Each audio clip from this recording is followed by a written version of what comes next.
constatons que chaque année, toujours avant Tisha B'Av, on lit la paracha de Devarim.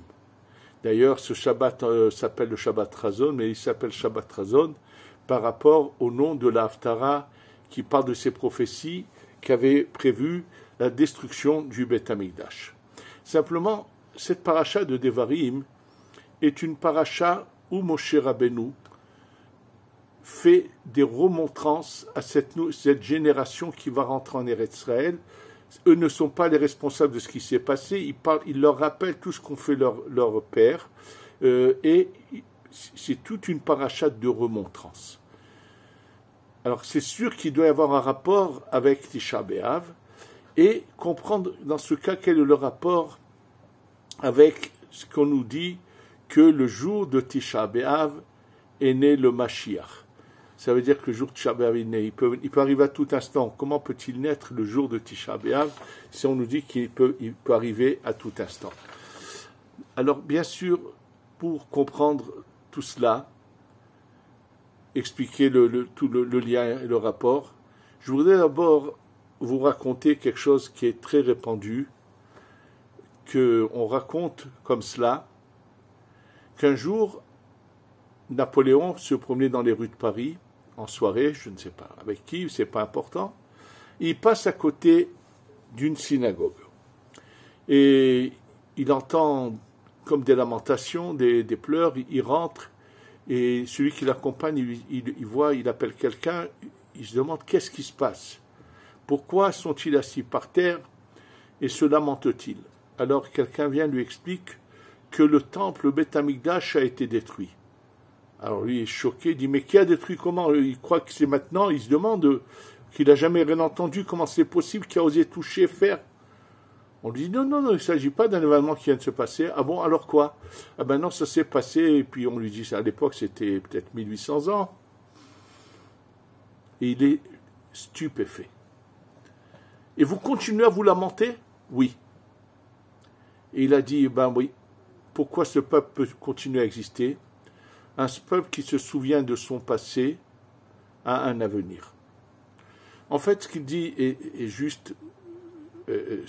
L'histoire apparemment est juste puisqu'elle est tellement répandue, mais quoi qu'il en soit, pour comprendre de quoi il s'agit, quelle est la profondeur de ces paroles, et c'est ça qui va nous aider à comprendre d'abord pourquoi cette paracha de Devarim se trouve toujours, donc ces reproches un peu quelque part, Moshe va venir, attention, Moshe parle, tout le livre de Devarim se situe un mois et une semaine avant le départ de Moshe Rabbeinu de cette terre. Ça veut dire, Moshe Rabbeinu a quitté l'espace du globe le 7 Adar, et là, le livre de Devarim commence le 1er Shvat. Donc c'est tout le mois de Shvat et une semaine dans Adar.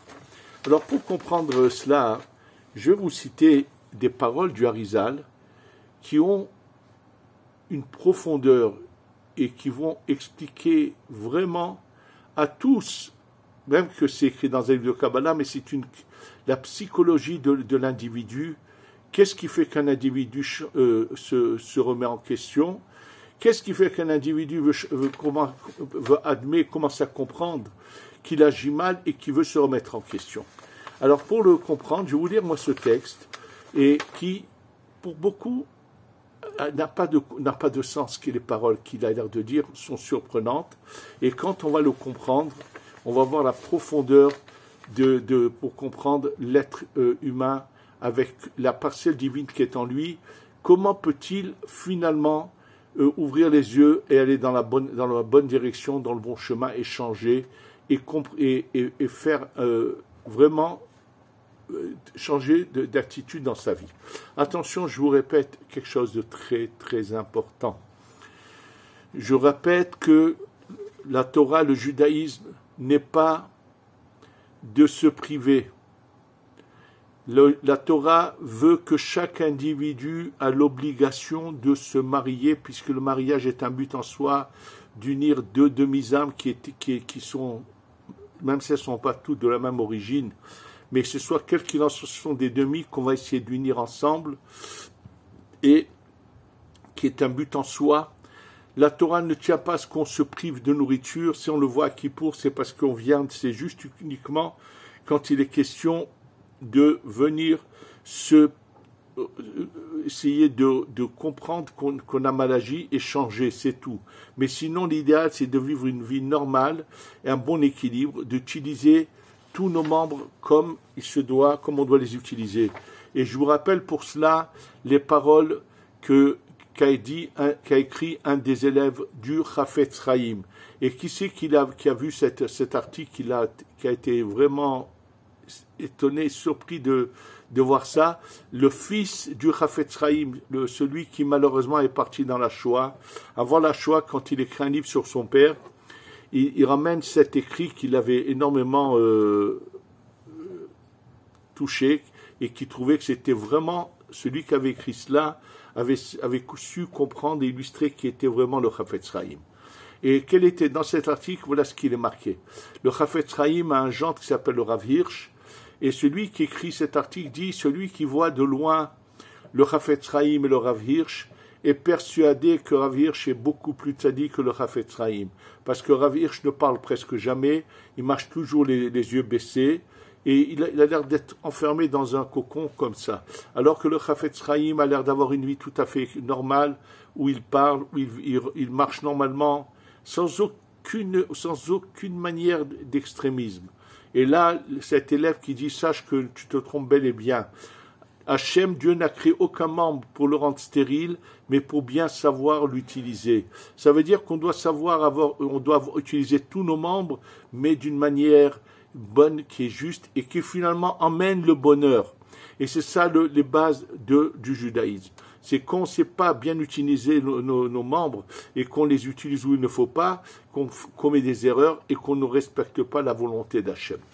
Mais en tous les cas, pour comprendre pourquoi les gens ont ces tendances, quelles que soient les personnes, il n'y a pas une personne sur Terre qui ne commet pas des erreurs. Simplement, il y en a qui en font très peu, il y en a qui les font en quantité et en majorité.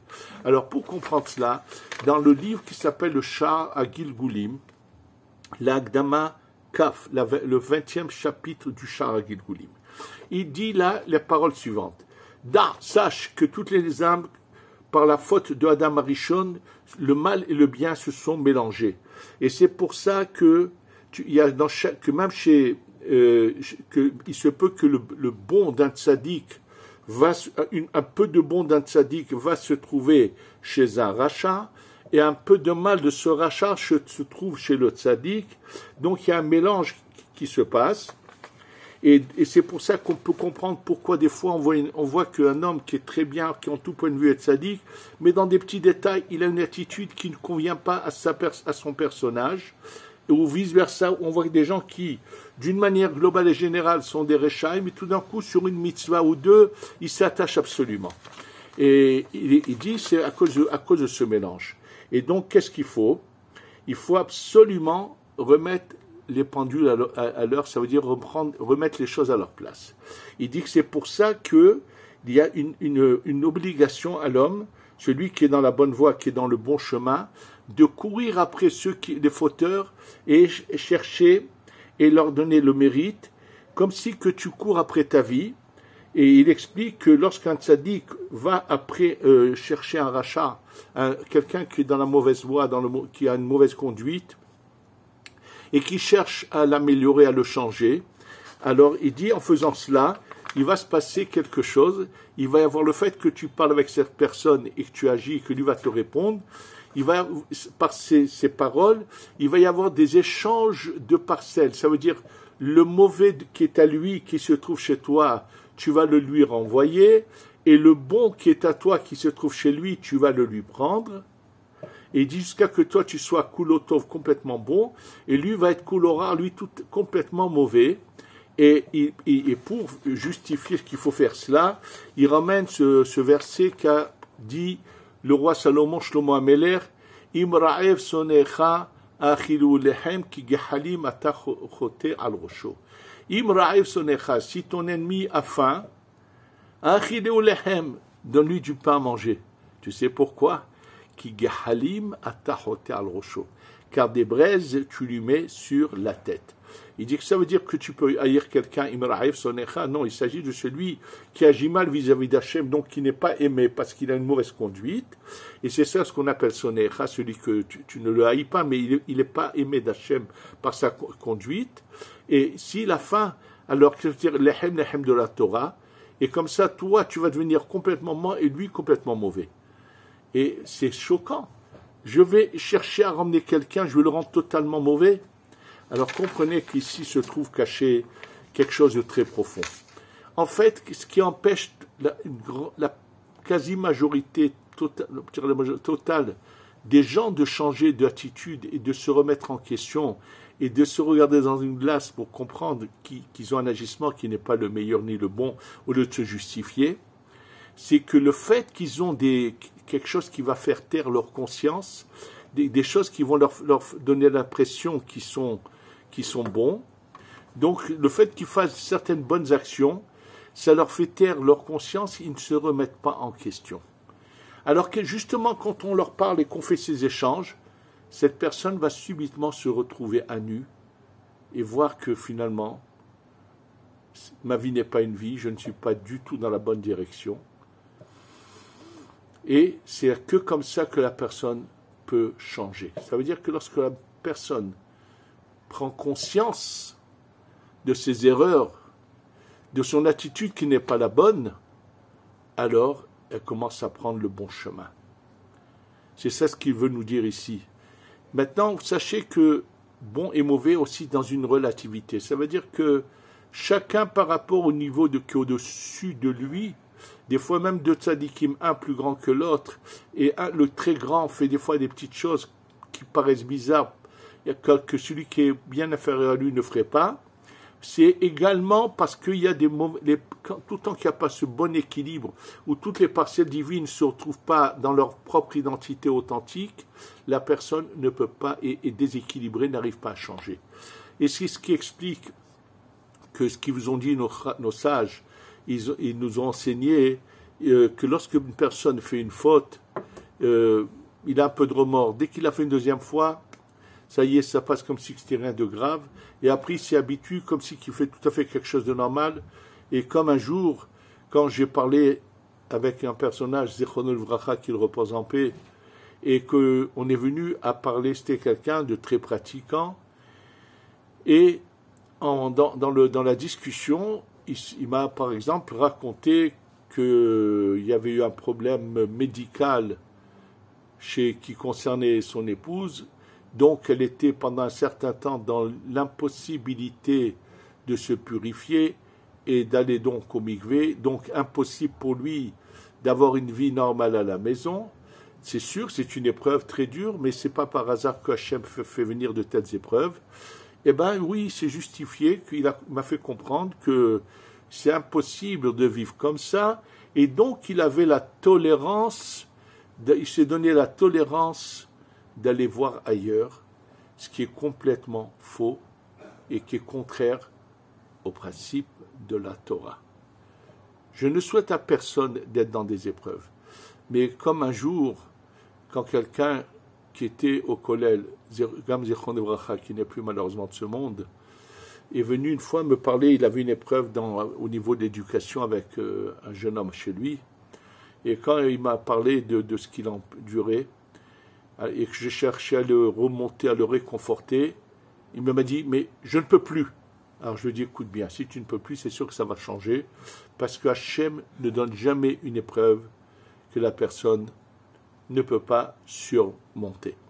En tous les cas, ce qu'on apprend de tout cela, c'est qu'il faut savoir connaître nos erreurs. Moshe Rabbeinu, c'est la Neshama du Ham Israël. En fait, cette paracha que nous lisons chaque année,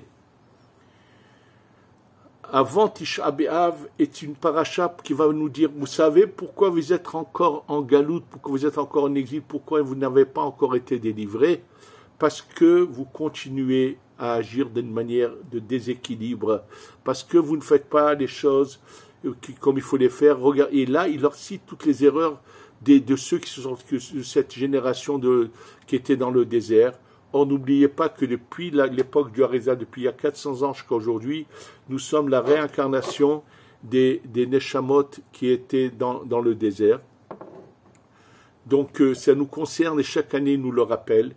Et si on arrive à écouter ce message qui va entrer dans nos cœurs, ça va faire que le fait que Moshe Rabbeinu qui est lié à tout le monde, en écoutant cette paracha et qu'elle nous pénètre, elle va faire que des échanges vont se faire. On va vouloir essayer dans les choses sur lesquelles on a compris où est la vérité, l'authenticité.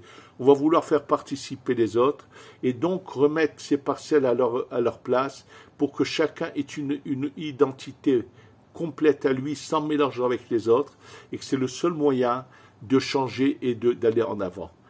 Donc, si on fait ça, et on peut arriver à la Géoula.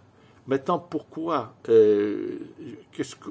n'oubliez pas une chose très importante qu'on a eu souvent l'occasion de dire, c'est que cette période-là, qu'on appelle Ben Hametzarim, ces 3 semaines qui commencent le 17 Tammuz et qui se terminent le 9 Av, c'est en fait des jours dont la lumière est la plus puissante, mais elle n'a pas pu se révéler. Et comme exemple que je peux vous donner, si dans la halacha, nous savons que la sainteté des tefilines est plus grande que la sainteté du vêtement que l'on porte sur soi, le talit, la kedusha n'est pas la même, celle des tefilines est plus importante. Mais sachez que cela, c'est dans ce bas monde. Mais à l'origine, dans la source des choses, le talit est une lumière bien, bien plus élevée que celle des tefilines. Mais comme on n'a pas réussi à faire descendre cette lumière jusqu'en bas, elle n'a qu'un reflet qui descend. Donc le vêtement n'a qu'un reflet de cette grande lumière, alors que les tefilines, qui est une lumière moins intense, mais qui descend complètement, c'est pour ça que dans ce bas monde, ils ont plus de sainteté. Sachez que ces jours-là sont les jours en réalité les plus élevés de l'année. Et le point culminant de ces jours-là, c'est le jour de Tisha B'Av. Alors pour comprendre ce que ça veut dire que le Mashiach naît à Tisha B'Av, je vais vous ramener les paroles du Rav Dovber Mimezrich, qui est ramené dans le livre qui s'appelle le Bnei Issachar. Et sachez que nos âmes, les âmes qui descendent d'en haut, viennent toutes par un accouplement. C'est-à-dire que la lumière infinie, quand elle descend de niveau en niveau, elle est faite comme à l'image sur terre qui nous concerne.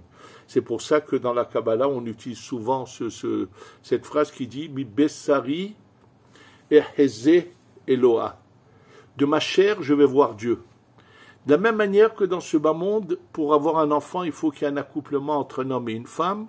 Sachez qu'il y a quelque chose de semblable là-haut, et c'est ça la signification que lorsqu'on vient faire une mitzvah, on dit les mots « Leshem Yehoud », on va venir faire une mitzvah qui va unir qui Kutsha Berichu Ushkintea, Kadosh et la Shekhinah. C'est-à-dire que la lumière infinie en descendant, quand elle arrive au dernier niveau du monde de la Hatzilut, là il y a un luminaire masculin qui est représenté par la 3e lettre du nom de Dieu, le Vav, et un luminaire féminin qui est représenté par la 4e lettre qu'on appelle la Malchut, la Shekhinah. Et lorsqu'ils s'unissent, des neshamot, des âmes descendent en bas. Maintenant, vous allez me dire, mais il y a tellement de niveaux d'âme, et c'est vrai, et il faut savoir que l'âme la plus élevée qu'il va y avoir dans l'histoire, c'est celle qui va être du Mashiach. Ça va être la neshama la plus élevée. Alors, nous dit le Bnei Issachar, je voudrais vous rappeler ce qui est marqué dans la Gemara. La Gemara raconte que lorsque nos ennemis rentrent au Beth Amikdash et qu'entrent à l'intérieur, ils voient quelque chose qui les surprend et ils sont choqués. Ils voient 2 corps en or au-dessus dans le Saint des Saints, dans le Kodesh HaKodashim, et ils les voient unis comme un couple. Oui, ils voient 2 corps unis comme un couple, c'est-à-dire un homme et une femme en train de s'accoupler. Et ils sont choqués et surpris. Quoi? C'est ça ce qu'il y a dans le Saint des Saints du Temple? Ils vont jeter ça dans la rue, et c'est pour ça que c'est marqué Ra'ou Ervata, ils ont vu sa nudité. Alors, bien sûr, qu'est-ce que cela veut dire? Il faut savoir que dans le Kodesh HaKodashim, la représentation c'est une image de ce qui se passe là-haut dans les mondes supérieurs. Ces kérouvim, ces chérubins, ce corps-là d'hommes et femmes qui sont comme des enfants, hommes et femmes en or, ils étaient des fois dos à dos et des fois face à face. C'était un miracle. Ça représentait l'attitude que nous faisons, nos actions, comment elles sont perçues là-haut. Est-ce qu'elles font que Akadosh Baruch Hu, la Shekhinah sont unis ou ils sont dos à dos? Oui. Bien sûr, eux n'ont pas pu le comprendre, c'est normal, ils ne savent rien de la profondeur de la Torah et de comment les choses se font. Mais la question qui a été posée, qui est choquante, nous savons que lorsque, par exemple, à Kippour, c'est marqué qu'on poussait ce qui empêchait les gens de voir ce qui se passe à l'intérieur, et on voulait leur montrer comment les chérubins sont face à face, ça fait donner de la joie au Ham Israël, ça leur faisait comprendre que les Akadosh Baruch Hu et la Shekhinah sont unis. Ça veut dire qu'on agit bien. C'est marqué que dans le deuxième temple, on a arrêté de leur montrer puisqu'ils étaient ils n'étaient pas dos à dos, ils étaient face à face. Ils n'étaient pas face à face, ils étaient dos à dos à cause de la mauvaise attitude. Et la question est que dans ce cas, puisque le temple a été détruit parce qu'ils ont mal agi, comment se fait-il qu'ils aient trouvé les Kérouvim face à face unis comme un couple qui s'accouple? Ça, c'est la question qui est posée, bien sûr. Comment a-t-il pu se passer une telle chose? Et c'est là-dessus que le Rav Dov Ber Mezritch répond quelque chose de fabuleux. Il nous explique quelque chose de très beau en citant une halakha, quelque chose, oui, un texte, qui concerne la vie d'un couple. Dans la vie d'un couple, il faut le savoir que même lorsqu'une femme n'a pas reçu son cycle, et donc que le couple est toléré l'un à l'autre, il y a un moment où elle doit prendre des précautions par rapport au cycle précédent, à quel moment elle est arrivée, et donc il y a des calculs à faire pour savoir à quel moment ils doivent prendre une précaution de se séparer pendant une journée, une nuit ou deux, selon les cas, mais ensuite, si rien ne s'est passé, ils peuvent continuer à être ensemble. Mais cette halakha change dans un cas précis. Lorsqu'un homme doit prendre la route, doit voyager, alors, dans ce cas, les Chachamim tolèrent de ne pas avoir de ne pas s'abstenir. S'il va demain il va voyager et ce soir, c'est le moment où ils auraient dû s'abstenir. Dans ce cas, puisqu'elle est pure, cette femme, elle n'a rien reçu, elle n'a pas reçu son cycle, mais cette abstention n'est pas nécessaire, puisqu'il faut qu'au contraire, c'est marqué mitzvah livkot et tishto, qu'un homme a l'obligation d'être avec sa femme avant son voyage. Et là, le Rav Dov Ber Mezritch dit que se passe-t-il lorsqu'une personne va voyager pour un long voyage. Il sait qu'il va s'abstenter, je ne sais pas combien de mois. Il dit, imagine bien avec quelle étreinte et quel désir et quel amour ce couple va se retrouver, puisqu'après ils savent qu'ils vont être séparés longtemps. Et il nous dit, sache que c'est pareil là-haut, lorsque devait y avoir l'exil et que la Shekhinah devait aller, c'était l'inverse, la Shekhinah devait aller en exil, puisqu'il y a longtemps, donc il y a eu une union du plus haut niveau, et c'est ça veut dire que grâce à cette union, chaque année, une lumière qui concerne la Neshama du Mashiach se crée et vient et amplifie la puissance de la lumière du Mashiach qui doit se révéler bientôt à nous. Oui. Et ça, c'est pour nous faire comprendre que finalement, au moment où tout est détruit, on n'a plus rien, c'est là qu'on peut remonter et redevenir ce qu'on doit être. Et c'est le jour de Tisha B'Av. Et juste après, on commence une période où on va aller dans une montée pour s'élever, pour arriver à ces jours de Rosh Hashanah, Kippour et Sukkot, et ainsi de suite.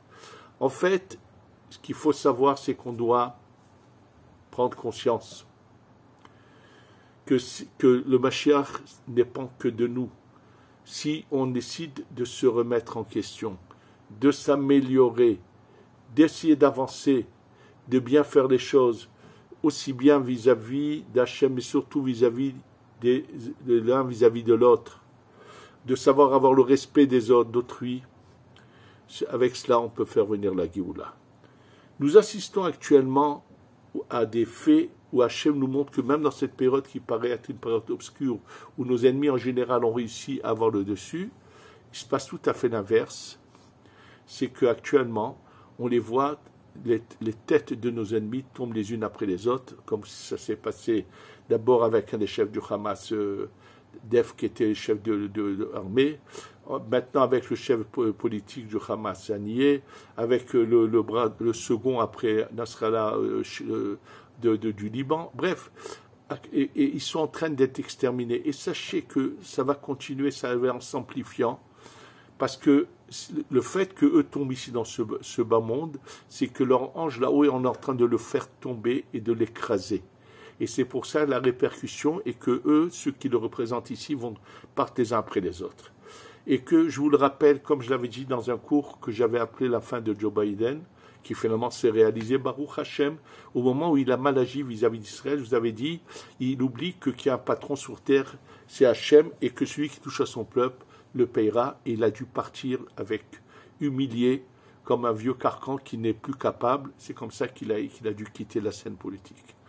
Actuellement, il y a d'autres individus comme le petit voyou qui se trouve en Turquie, Erdogan, qui se prend il croit que c'est l'Empire ottoman qui va de nouveau renaître, ou il menace qu'il va venir envahir Israël.